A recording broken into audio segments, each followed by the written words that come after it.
भूमिका। जब ज्ञान भी मौन हो जाता है, बौद्ध दर्शन कहता है, जो जानता है बोलता नहीं, और जो बोलता है वह जानता नहीं। गौतम बुद्ध का जीवन इसी वाक्य का जीवंत उदाहरण था।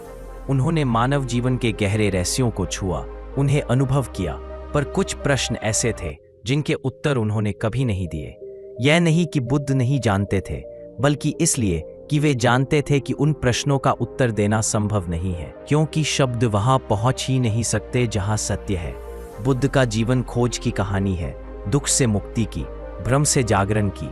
उन्होंने स्वयं अनुभव के माध्यम से वह जाना जो किसी ग्रंथ में नहीं लिखा जा सकता। फिर भी कुछ प्रश्न ऐसे थे जिन पर जब उनके शिष्य या अन्य साधु पूछते तो बुद्ध मौन हो जाते। वे कहते, यह प्रश्न उस सत्य की दिशा में नहीं ले जाता जहां दुख का अंत है। उनके मौन के पीछे गहराई थी। वह मौन अस्वीकार नहीं था, वह मौन उत्तर से भी गहरा था। उनका मौन यह कहता था कि कुछ सत्य ऐसे हैं जिन्हें जानने के लिए मनुष्य को मौन होना पड़ता है, शब्द नहीं।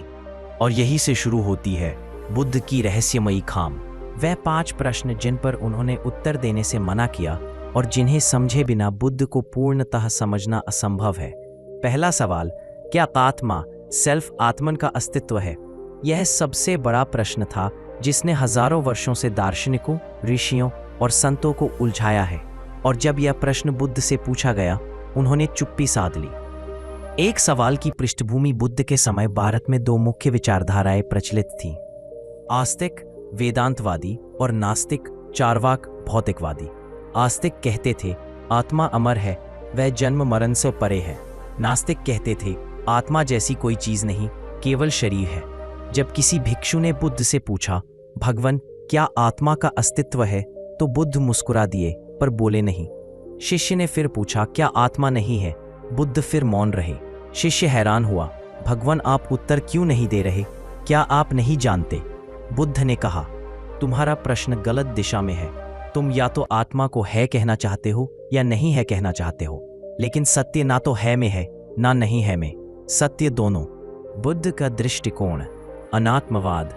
बुद्ध ने कहा, मैं आत्मा के अस्तित्व को न स्वीकारता हूं न अस्वीकारता हूं।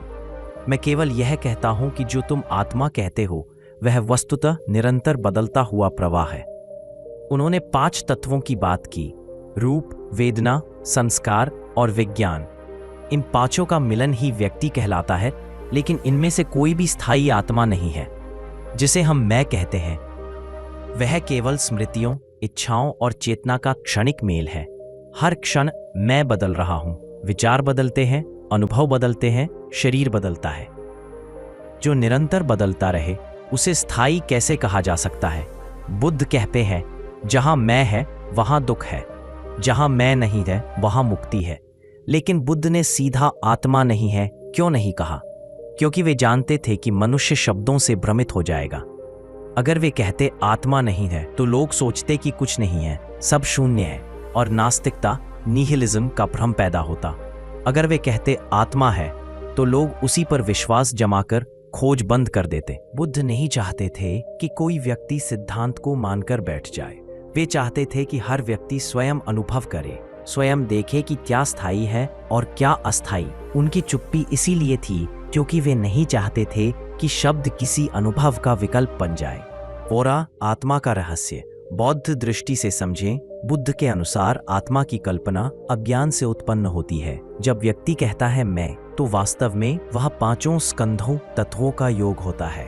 रूप, बॉडी, फॉर्म, शरीर और इंद्रियां, वेदना, सेंसेशन, सुख दुख के अनुभव, संज्ञा, परसेप्शन, पहचानने की क्षमता, संस्कार, इंप्रेशंस, मानसिक प्रवृत्तियां, आदतें, विज्ञान, कॉन्शियसनेस, चेतना की धारा। इन 5 के अलावा मैं कुछ नहीं है। जब ये 5 विघटित हो जाते हैं तो व्यक्ति भी मिट जाता है। इसलिए बुद्ध कहते हैं, जो आत्मा को खोजता है वह स्वयं भ्रम की तलाश कर रहा है। जागो, देखो, सब प्रवाह है, सब परिवर्तन है। 5 आत्मा के प्रश्न पर बुद्ध का मौन। प्रतीकात्मक अर्थ। बुद्ध का मौन केवल नकार नहीं था, वह उस अवस्था का प्रतीक था जहां मन स्थिर होकर स्वयं को देखता है। उनके शिष्य आनंद ने एक बार पूछा, भगवान यदि आत्मा नहीं है तो कौन ज्ञान प्राप्त करता है? बुद्ध मुस्कुराए, जब दीपक जलता है क्या वही अग्नि अगले क्षण वही रहती है? आनंद बोला, नहीं, वह बदलती रहती है। बुद्ध ने कहा, फिर भी तुम उसे वही दीपक कहते हो। उसी प्रकार चेतना निरंतर बदलती रहती है, पर प्रवाह एक निरंतरता देता है, उसी को तुम मैं कहते हो, लेकिन वास्तव में वहां कोई स्थायी सत्ता नहीं है। 6. आत्मा का न जानना ही ज्ञान है। यह विरोधाभासी लग सकता है, लेकिन बुद्ध का कहना था, जब तुम यह जान लेते हो कि कुछ भी स्थायी नहीं है, तब तुम सत्य को जान जाते हो। बुद्ध के लिए अनात्मा नो सेल्फ ही परम सत्य था, और यही कारण था कि वे आत्मा के प्रश्न पर मौन रहे, क्योंकि जो जानता है वह कह नहीं सकता, और जो कहता है वह वास्तव में नहीं जानता। 7. आधुनिक दृष्टि से समझें। अगर हम आधुनिक विज्ञान से देखें तो शरीर हर 7 वर्षों में अपनी सभी कोशिकाएं बदल देता है। मन में हर क्षण नए विचार, नई भावनाएं उठती और मिटती हैं। तो फिर मैं कौन हूं? जो आज सोचता है कल वैसा नहीं रहता। जो अभी खुश है कुछ देर बाद उदास हो जाता है। तो यह मैं निरंतर बदलने वाला जीवंत प्रवाह है, स्थायी इकाई नहीं। बुद्ध का यही बोध वैज्ञानिक और आध्यात्मिक दोनों दृष्टि से सत्य प्रतीत होता है। 1. आत्मा के प्रश्न की व्यावहारिक शिक्षा। बुद्ध ने कहा, यह जानना जरूरी नहीं कि आत्मा है या नहीं, यह जानना जरूरी है कि तुम अभी दुख में क्यों हो। उन्होंने लोगों का ध्यान दार्शनिक बहस से हटाकर जीवन के अनुभव पर केंद्रित किया। वे कहते थे, जैसे किसी व्यक्ति को तीर लगा हो और वह पहले पूछने लगे कि तीर किसने चलाया, वह किस दिशा से आया, उसकी लकड़ी किस पेड़ की थी, तब तक वह मर जाएगा। पहले तीर निकालो, प्रश्न पूछना। इसी तरह उन्होंने कहा, पहले दुख से मुक्त हो जाओ, आत्मा क्या है यह तब समझ में आ जाएगा। निष्कर्ष, बुद्ध का मौन ही उत्तर है। बुद्ध ने आत्मा के प्रश्न पर मौन रहकर हमें सिखाया कि सत्य तो शब्दों में बांधना असंभव है। सत्य को केवल अनुभव किया जा सकता है, और अनुभव वही करता है जो स्वयं मौन में उतरता है। उनका मौन एक दर्पण है। जो व्यक्ति इसे समझता है उसे उत्तर मिल जाता है, बिना बोले ही। जो इसे नहीं समझता वह उत्तर ढूंढता रह जाता है। भाग 1 का सारांश। बुद्ध ने आत्मा के अस्तित्व पर मौन साधा। उन्होंने कहा, सत्य न है में है, न नहीं है में। आत्मा की धारणा एक निरंतर बदलते प्रवाह का भ्रम है। बुद्ध का मौन ही सबसे गहरा उत्तर था। अनुभव करो, शब्दों पर मत टिको। भाग 2 दूसरा सवाल, मृत्यु के बाद क्या होता है। प्रस्तावना मनुष्य का सबसे पुराना प्रश्न है। मरने के बाद क्या होता है? यह प्रश्न धर्म, दर्शन और विज्ञान तीनों की जड़ में छिपा है। हर युग में लोग डर और जिज्ञासा से इस रहस्य को समझने की कोशिश करते रहे हैं। पर जब यह प्रश्न गौतम बुद्ध से पूछा गया तो उन्होंने फिर वही किया, मौन साध लिया। बुद्ध के शिष्यों ने सोचा, भगवान सब जानते हैं, फिर वे मौन क्यों हैं? लेकिन बुद्ध जानते थे कि यह प्रश्न मनुष्य के भय से पैदा होता है, सत्य की खोज से ना। उन्होंने कहा था, जो व्यक्ति यह समझ लेता है कि मृत्यु केवल परिवर्तन है, वह जीवन को सही अर्थ में जीना शुरू करता है। मृत्यु का प्रश्न क्यों इतना महत्वपूर्ण है? मृत्यु केवल अंत नहीं है, यह हमारे मैं के अस्तित्व को चुनौती देती है।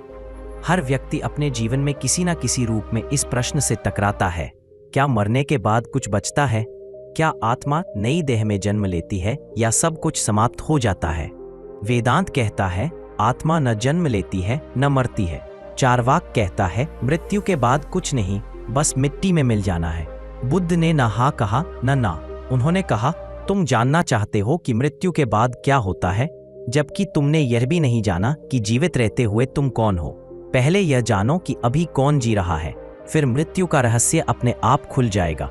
2 बुद्ध का मौन, कारण क्या था?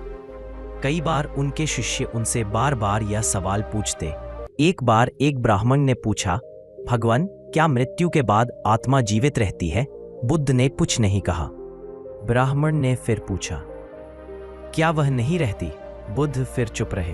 ब्राह्मण ने तीसरी बार पूछा, क्या आत्मा किसी और रूप में जन्म लेती है? फिर भी मौन। तब ब्राह्मण ने निराश होकर कहा, आप तो महान ज्ञानी हैं, फिर उत्तर क्यों नहीं देते? बुद्ध मुस्कुराए, अगर मैं कह दूं हां तो तुम कल्पना करने लगोगे, अगर मैं कह दूं ना तो तुम डरने लगोगे, और तुम्हारा मन उसी कल्पना और डर में उलझा रहेगा, इसलिए मैं मौन हूं। ताकि तुम स्वयं देख सको। तीसरी, मृत्यु का बौद्ध दृष्टिकोण अनित्य, इम्परमेनेंस। बुद्ध का पूरा दर्शन अनित्य पर आधारित है। सब कुछ परिवर्तनशील है, कुछ भी स्थायी नहीं। शरीर, विचार, भावनाएं, स्मृतियां सब बदलते रहती हैं। उन्होंने कहा जो जन्म लेता है उसका अंत निश्चित है और जो मरता है उसका पुनः जन्म भी निश्चित है। लेकिन यह पुनः जन्म किसी स्थायी आत्मा का नहीं होता, बल्कि कर्म और चेतना की तरंगों का होता है। 4. मृत्यु और पुनर्जन्म का रहस्य पटिच्चय समुत्पाद, डिपेंडेंट ओरिजिनेशन। बुद्ध ने कहा कि जीवन एक चक्र है, कारण और परिणाम का अनंत प्रवाह। उन्होंने इस सिद्धांत को पटिच्चय समुत्पाद कहा, जिसका अर्थ है हर चीज किसी कारण से उत्पन्न होती है और कारण समाप्त होने पर मिट जाती है। उदाहरण के लिए इच्छा, कर्म, चेतना, नाम रूप, जन्म, मृत्यु, फिर से इच्छा। ये चक्र तब तक चलता रहता है जब तक अज्ञान बना रहता है। जब अज्ञान समाप्त होता है तो चक्र टूट जाता है। यही निर्वाण है। इसलिए बुद्ध कहते हैं मरने के बाद क्या होता है यह समझने के लिए पहले जानो कि अभी क्या हो रहा है। 5. बुद्ध और अनीश्वरवाद। कौन पुनर्जन्म लेता है? शिष्यों ने पूछा, भगवन, यदि आत्मा नहीं है तो कौन जन्म लेता है? बुद्ध ने कहा, जिस प्रकार एक दीपक की लौ दूसरे दीपक को जलाती है, वही लौ नहीं जाती पर अग्नि का प्रवाह जारी रहता है। उसी प्रकार कर्म की तरंगें अगले जीवन का कारण बनती है। अर्थात कोई स्थायी आत्मा नहीं जाती, बल्कि कर्म और चेतना की ऊर्जा एक नए रूप में जन्म लेती है। इसलिए बौद्ध दृष्टि में पुनर्जन्म आत्मा का नहीं, कर्म फल की निरंतरता का है। मृत्यु के बाद का प्रश्न और बौद्ध मौन का महत्व। बुद्ध का मौन हमें भ्रम से मुक्त करता है। वे नहीं चाहते थे कि लोग मृत्यु के बाद की कल्पना में खो जाएं, जबकि जीवन अभी सामने है। उन्होंने कहा, यदि तुम जीवन को नहीं जानते तो मृत्यु को कैसे जानोगे? उनकी दृष्टि में जीवन और मृत्यु दो नहीं है, वे एक ही प्रवाह के दो छोर हैं, जैसे लहर और सागर। लहर मिटती नहीं, बस सागर में विलीन हो जाती है। 7वां, मृत्यु का अनुभव। ध्यान के माध्यम से बुद्ध ने अपने साधकों को सिखाया, मृत्यु को जानने के लिए मरना जरूरी नहीं है। ध्यान में बैठकर हर क्षण के नाश को देखो। हर श्वास आती है, जाती है, यह मृत्यु का छोटा रूप है। हर विचार उठता है और मिटता है, यह भी मरने जैसा ही है। जब साधक इसे प्रत्यक्ष अनुभव करता है तो मृत्यु का भय अपने आप समाप्त हो जाता है। बुद्ध ने कहा, जो हर क्षण मरना सीख जाता है वही मृत्यु के पार जीना सीखता है। 8. मृत्यु का वैज्ञानिक दृष्टिकोण और बुद्ध की संगति। आधुनिक विज्ञान कहता है कि ऊर्जा नष्ट नहीं होती, वह केवल रूप बदलती है। बुद्ध का दृष्टिकोण इससे मिलता जुलता है। जीवन की चेतना एक ऊर्जा प्रवाह है जो रूप बदलती रहती है। शरीर मिटता है पर कर्म ऊर्जा बनी रहती है। वह नई परिस्थितियों में नए शरीर में अपना परिणाम दिखाती है। इसलिए बुद्ध कहते हैं जीवन और मृत्यु विरोध नहीं, प्रवाह है। 9. मृत्यु को समझने की सही दिशा। बुद्ध ने कभी मृत्यु के बाद की दुनिया का विवरण नहीं दिया। उन्होंने कहा, यदि तुम ये जान लो कि तुम कौन हो तो तुम्हें ये जानने की जरूरत नहीं रहेगी कि मृत्यु के बाद क्या होता है, क्योंकि जो स्वयं को जान लेता है वह यह भी देख लेता है कि मरने वाला कौन है। बुद्ध ने कहा, जहां मैं नहीं है वहां मृत्यु भी नहीं है। मैं का अंत ही निर्वाण है। एक बुद्ध का संदेश। मृत्यु भय नहीं, बोध का द्वार है। मृत्यु के प्रश्न पर बुद्ध का मौन यह सिखाता है कि मृत्यु कोई रहस्य नहीं, बल्कि बोध का द्वार है। जो इसे स्वीकार करता है वह मुक्त हो जाता है। जो इससे भागता है वह बार बार जन्म मरण के चक्र में फंस जाता है।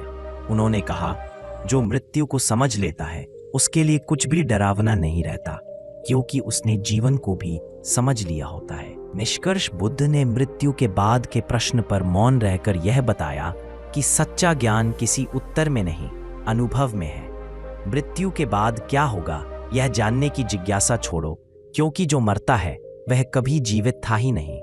जीवन एक यात्रा है, शुरुआत और अंत केवल प्रतीक है, सत्य इन दोनों के पार है। भाग 2 का सारांश। बुद्ध ने मृत्यु के बाद क्या होता है पर उत्तर नहीं दिया। उनका ध्यान मृत्यु के बाद पर नहीं, अभी पर था। मृत्यु कोई अंत नहीं, बल्कि चेतना की निरंतरता है। मौन रहकर बुद्ध ने सिखाया, मृत्यु का भय अज्ञान से जन्मता है। मृत्यु को जानने का मार्ग ध्यान है, न कि कल्पना। भाग 3, तीसरा सवाल, ब्रह्मांड की उत्पत्ति कैसे हुई? प्रस्तावना मनुष्य के मन में सबसे पुराना और रहस्यमय प्रश्न है। यह ब्रह्मांड कैसे बना? इसकी शुरुआत कहाँ से हुई? यह प्रश्न न केवल दर्शन और धर्म की जड़ में है, बल्कि विज्ञान की खोजों की प्रेरणा भी यही रही है। हर सभ्यता ने इस प्रश्न का उत्तर अपने अपने ढंग से देने की कोशिश की। कहीं कहा गया ईश्वर ने सृष्टि की, कहीं कहा गया यह संयोग है, और कहीं कहा गया यह अनादि है, न इसका आरंभ है न अंत। लेकिन जब यही प्रश्न गौतम बुद्ध से पूछा गया तो उन्होंने कहा, इस प्रश्न का उत्तर जानना मुक्ति के मार्ग में सहायक नहीं है, और वे मौन हो गए। प्रश्न की प्रकृति, जिज्ञासा या भ्रम। एक बार एक भिक्षु ने बुद्ध से पूछा, भगवान, क्या यह संसार किसी कारण से बना है? इसे किसने रचा? क्या कोई प्रथम सृष्टिकर्ता, क्रिएटर है? बुद्ध मुस्कुराए और बोले, यदि कोई व्यक्ति तीर से घायल हो जाए और मरने से पहले यह पूछे कि यह तीर किसने चलाया, तीर की लकड़ी किस पेड़ की है, तो क्या वह बच पाएगा? भिक्षु ने कहा, नहीं, वह तो मर जाएगा। बुद्ध बोले, उसी तरह जो व्यक्ति दुख से पीड़ित है और वह दुख के कारण को नहीं देखता बल्कि ब्रह्मांड की उत्पत्ति पूछता है, वह भी अपने अज्ञान में मर जाता है। इसलिए उन्होंने कहा, संसार की शुरुआत जानने से अधिक महत्वपूर्ण है यह जानना कि दुख की शुरुआत कहां से होती है। 2. बुद्ध की दृष्टि। संसार अंतहीन प्रवाह है। बुद्ध ने कभी नहीं कहा कि ब्रह्मांड की शुरुआत हुई या नहीं हुई। उन्होंने कहा, संसार चक्र अनादि है, अर्थात इसका कोई आरंभ नहीं। यह कारण और परिणाम की श्रृंखला है जो निरंतर चलती रहती है। उन्होंने यह भी कहा, यदि तुम शुरुआत खोजने जाओगे तो तुम्हें कोई शुरुआत नहीं मिलेगी, क्योंकि हर चीज किसी और चीज से उत्पन्न हुई है। इसे उन्होंने कहा अनादि संसार, बिगिनिंगलेस साइकिल। कौन रचता है? बुद्ध का मौन उत्तर जब किसी ब्राह्मण ने उनसे पूछा, क्या ईश्वर ने ब्रह्मांड की रचना की? बुद्ध ने उत्तर दिया, यदि यह किसी ने बनाया होता तो वह भी कारण का परिणाम होता, और यदि वह कारण होता तो किसने उसे बनाया? यह अंतहीन प्रश्नों की श्रृंखला है। एक प्रश्न दूसरे प्रश्न को जन्म देता है, लेकिन समाधान कहीं नहीं मिलता। इसीलिए बुद्ध ने कहा, मैं उस प्रश्न का उत्तर नहीं देता जो मुक्ति की ओर नहीं ले जाता। उनका उद्देश्य दार्शनिक संतोष नहीं था, बल्कि मानसिक मुक्ति थी। बुद्ध का ब्रह्मांड दर्शन पटिच्च समुत्पाद, डिपेंडेंट ओरिजिनेशन। बुद्ध का पूरा दृष्टिकोण कारण और परिणाम के सिद्धांत पर आधारित है। उन्होंने कहा, सब कुछ किसी कारण से उत्पन्न होता है, और जब कारण मिटता है परिणाम भी मिट जाता है। यह नियम केवल मनुष्य के जीवन पर नहीं बल्कि पूरे ब्रह्मांड पर लागू होता है। उदाहरण के लिए, बीज, अंकुर, वृक्ष, फूल, बीज, इच्छा, कर्म, परिणाम, नई इच्छा, यह अंतहीन चक्र है जिसे किसी ने बनाया नहीं, बल्कि यह अपने ही कारणों से चलता रहता है। बुद्ध ने ब्रह्मांड को स्व उद्भव, सेल्फ कंडीशन माना। न इसमें कोई सृष्टिकर्ता है, न कोई परम विनाशक। 5. विज्ञान से समानता। आज आधुनिक विज्ञान भी कहता है, ब्रह्मांड का कोई स्थायी सृजनकर्ता नहीं है। यह ऊर्जा, गुरुत्व, पदार्थ और क्वांटम उतार चढ़ाव से निरंतर फैलता और बदलता है। बिग बैंग सिद्धांत भी कहता है कि ब्रह्मांड का आरंभ हुआ, पर उससे पहले क्या था यह कोई नहीं जानता। बुद्ध ने 2500 वर्ष पहले ही कहा था, तुम शुरुआत खोजने जाओगे तो अंतहीन चक्र पाओगे। इसलिए शुरुआत की खोज छोड़ दो, क्योंकि मुक्ति वही है जहां चक्र टूटता है।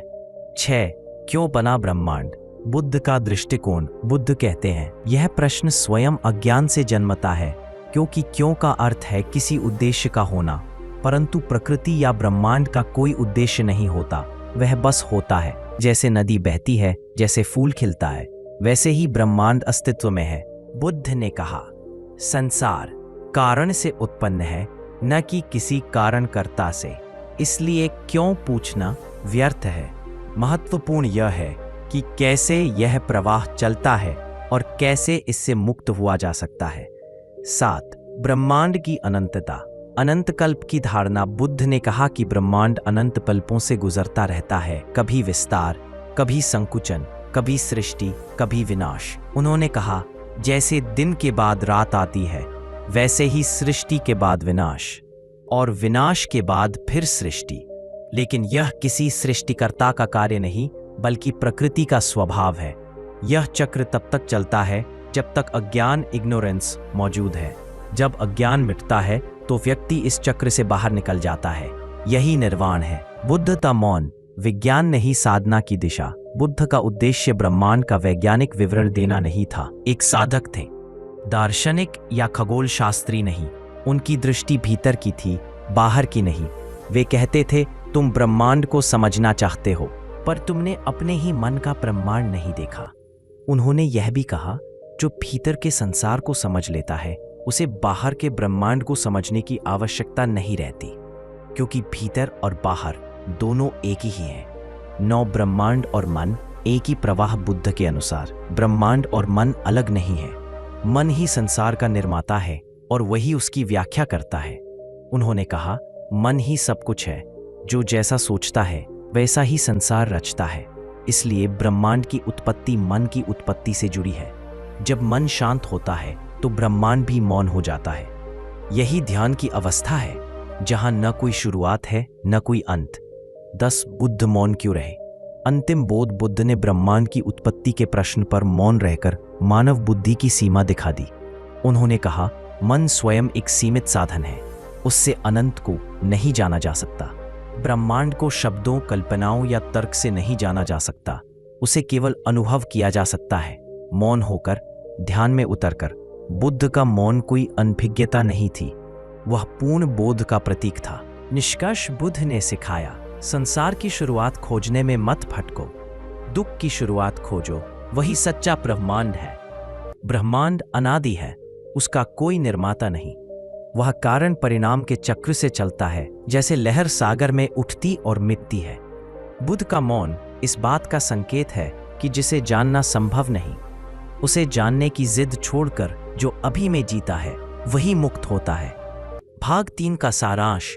बुद्ध से पूछा गया, ब्रह्मांड कैसे बना? उन्होंने कहा, यह प्रश्न मुक्ति की दिशा में नहीं ले जाता।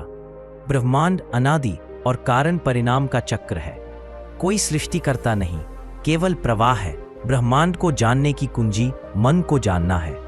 बुद्ध का मौन ही सबसे पूर्ण उत्तर है। भाग 5, चौथा सवाल, क्या ईश्वर है या नहीं? प्रस्तावना। क्या ईश्वर है? यह प्रश्न जितना सरल दिखता है उतना ही गहरा और उलझा हुआ है।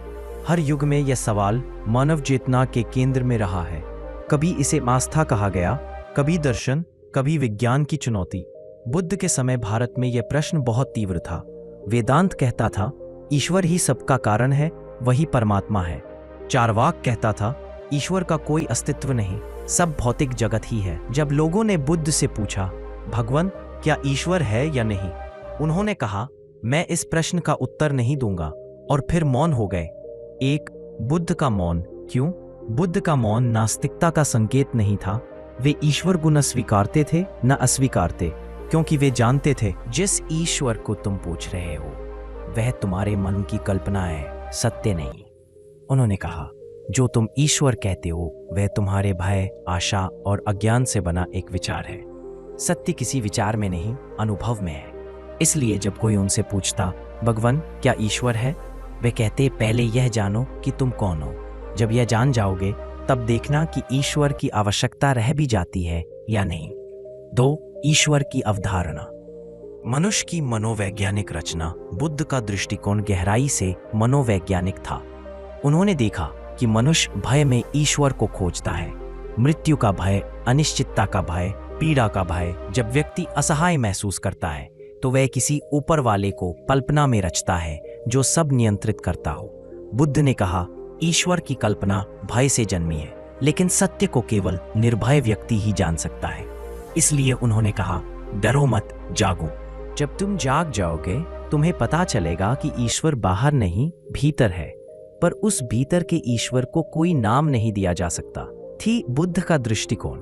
ईश्वर नहीं, धर्म है। बुद्ध ने ईश्वर शब्द को नकारा, लेकिन धम्मा की बात की। धम्म उनके लिए वह सार्वभौमिक नियम था जो पूरे ब्रह्मांड को संचालित करता है। उन्होंने कहा, जिस तरह गुरुत्वाकर्षण सब पर लागू होता है, वैसे ही धम्म का नियम भी सब पर समान रूप से लागू होता है। यह धम्म किसी व्यक्ति का नहीं, किसी ईश्वर का नहीं, यह स्वयं अस्तित्व का नियम है। बुद्ध ने कहा, न कोई निर्माता है, न कोई नियंत्रक, केवल नियम है कारण और परिणाम का। यही धम्म ईश्वर का बौद्ध संस्करण है, एक ऐसा सिद्धांत जो व्यक्तिगत नहीं, सार्वभौमिक है। 4 बुद्ध और नास्तिकता त्यागी ईश्वर को उन्होंने कहा, जिसे तुम ईश्वर कहते हो उसे अनुभव किए बिना मानना व्यर्थ है। उनका ध्यान विश्वास पर नहीं, बोध पर था।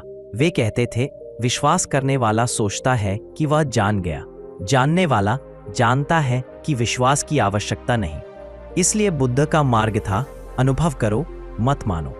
5 ईश्वर की खोज। बुद्ध के शिष्य के साथ संवाद। एक बार आनंद ने पूछा, भगवान, लोग कहते हैं कि आप ईश्वर को नहीं मानते, क्या यह सत्य है?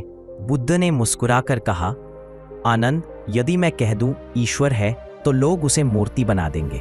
यदि मैं कह दूं ईश्वर नहीं है तो लोग जीवन से अर्थ खो देंगे। इसलिए मैं मौन रहता हूं ताकि वे स्वयं अनुभव करें कि सत्य क्या है। फिर उन्होंने कहा, जो अपने भीतर करुणा, प्रेम और जागरूकता को जन्म देता है वही सच्चे ईश्वर के निकट पहुंचता है, और जो दूसरों को दुख देता है वह चाहे कितनी पूजा करे, ईश्वर से दूर है। 6 बुद्ध के ईश्वर का अर्थ। चेतना। बुद्ध के लिए ईश्वर कोई व्यक्ति नहीं था, बल्कि चेतना की अवस्था थी।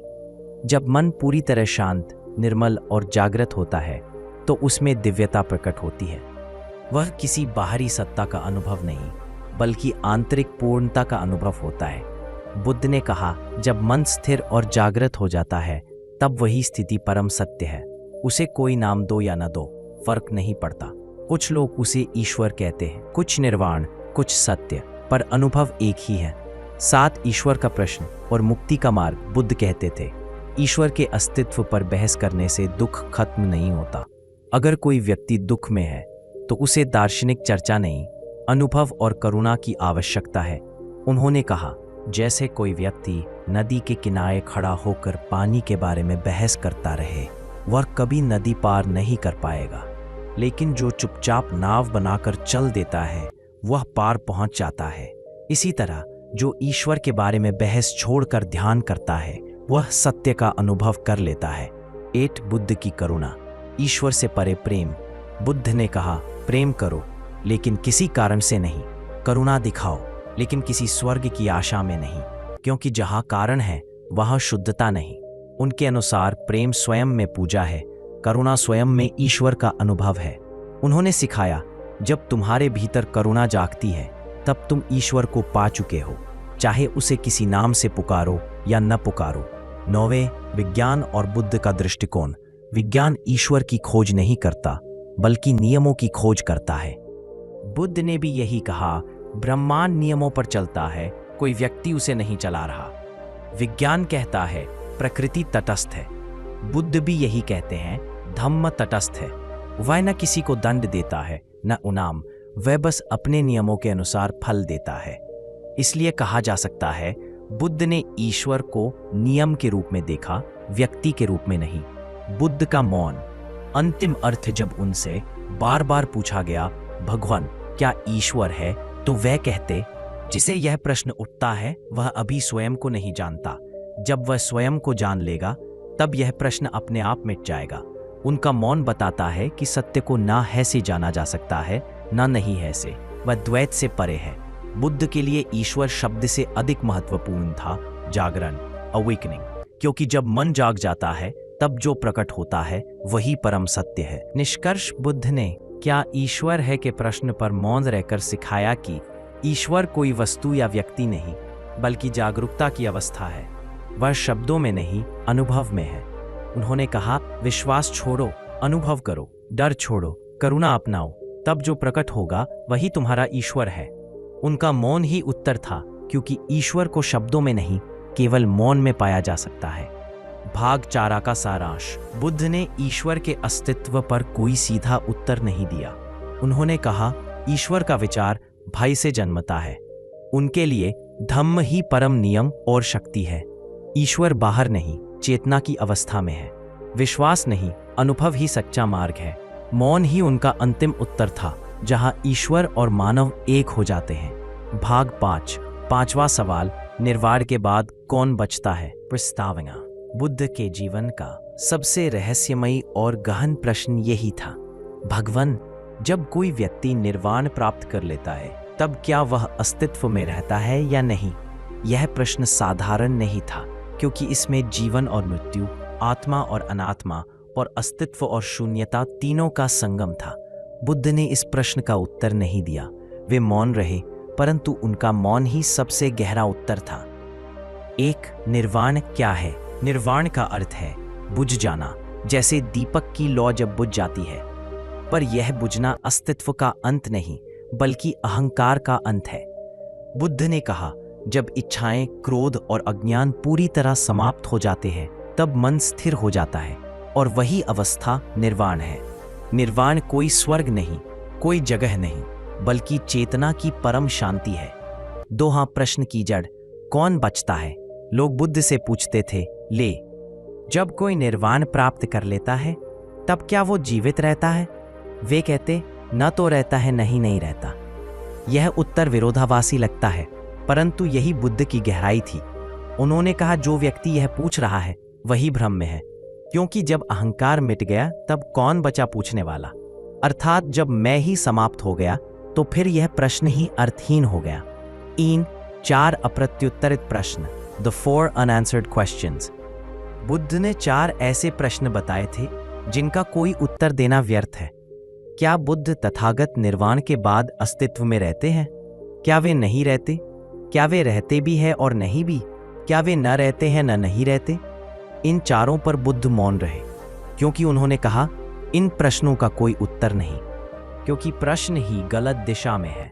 वे कहते थे, जिसने सत्य देखा है उसके लिए अस्तित्व और अनस्तित्व एक हो जाते हैं।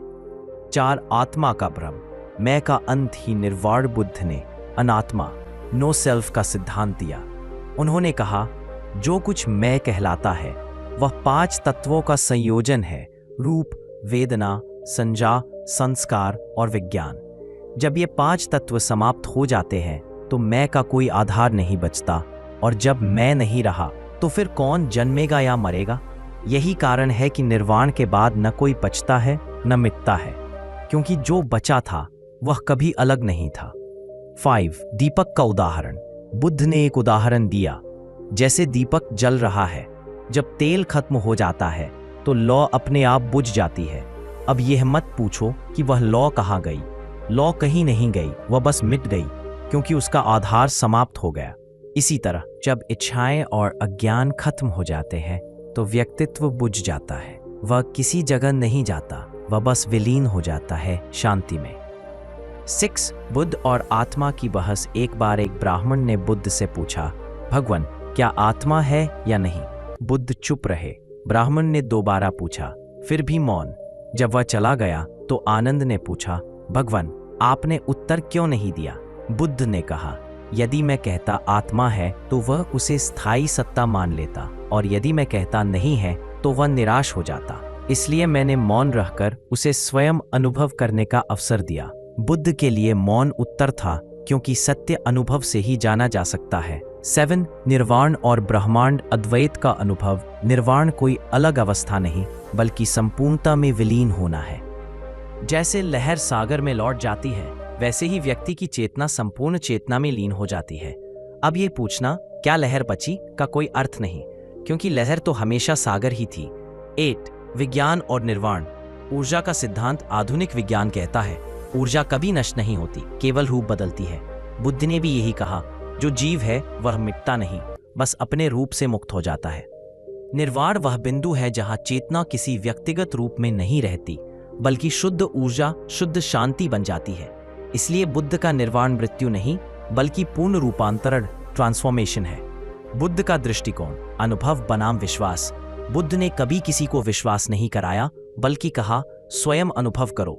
निर्वाण के बाद क्या होता है यह कोई दूसरा नहीं बता सकता, क्योंकि यह अनुभव केवल उसी को होता है जो स्वयं उस अवस्था में पहुंचे।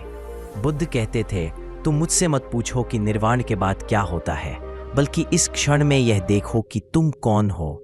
यही देखना तुम्हें निर्वाण तक ले जाएगा। मौन का रहस्य। बुद्ध का मौन केवल शब्दों का अभाव नहीं था, वह पूर्ण जागरण का संकेत था, क्योंकि जब व्यक्ति निर्वाण को जान लेता है तो शब्दों की आवश्यकता नहीं रहती। वह जानता है जो जानने वाला था वह भी मिट गया।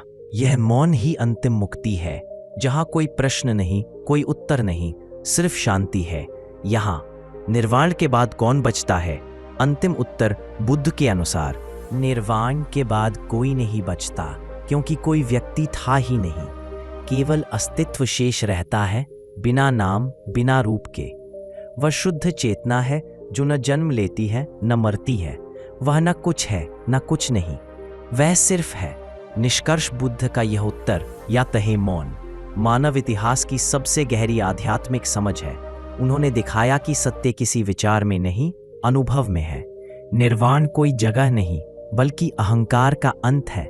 जब मैं समाप्त हो जाता है तो प्रश्न भी समाप्त हो जाता है, और जहां प्रश्न समाप्त होता है वहीं बुद्धत्व की शुरुआत होती है। अंतिम पंक्तियां, जिसने स्वयं को जाना उसने ईश्वर को पाया, जिसने मैं को बुझा दिया वही अमर हो गया। निर्वाण कोई मृत्यु नहीं, वह शांति की अंतिम ध्वनि है जहां सब कुछ मौन हो जाता है। भाग 5 का सारांश निर्वाण बुझ जाना है, अहंकार का अंत। बुद्ध ने मौन रहकर सिखाया कि कौन बचता है, यह प्रश्न ही गलत है। आत्मा का कोई स्थायी स्वरूप नहीं। 5 स्कंधों के समाप्त होते ही मैं भी समाप्त। निर्वाण मृत्यु नहीं, बल्कि पूर्ण रूपांतरण है। मौन ही अंतिम उत्तर है, जहां अस्तित्व और अनस्तित्व दोनों विलीन हो जाते हैं।